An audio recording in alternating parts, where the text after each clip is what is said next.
JDU 101 सीटों पर चुनाव लड़ेगी।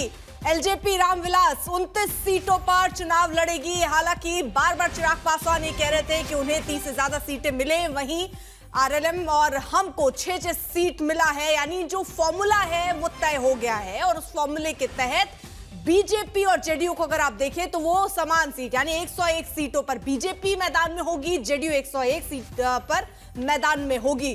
तो अब बिहार में एनडीए के बीच सीट बंटवारे का ऐलान हो चुका है। पेच दिख रहा था कि चिराग पासवान नाराज हैं, वो ज्यादा सीटों की डिमांड कर रहे थे। मांझी भी लगातार दबाव बना रहे थे कि 15 से 20 सीटें उन्हें मिले। अब से थोड़ी देर पहले मांझी की मुलाकात हुई थी, जिसके बाद जब वो बाहर निकले तो सूत्रों से हवाले से जब जानकारी मिल रही थी कि उनको 6 सीटें मिलेंगी। पिछली बार 7 सीटों पर वो चुनाव लड़े थे, इस बार एक कम में उनको नाराजी होना पड़ा है।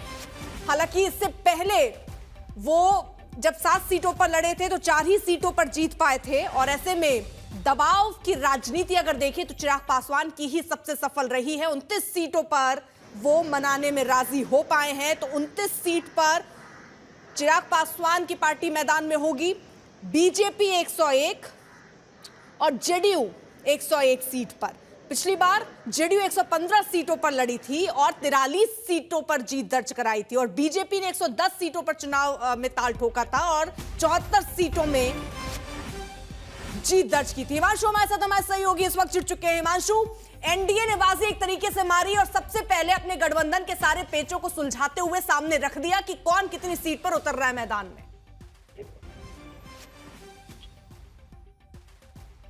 हिमांशु,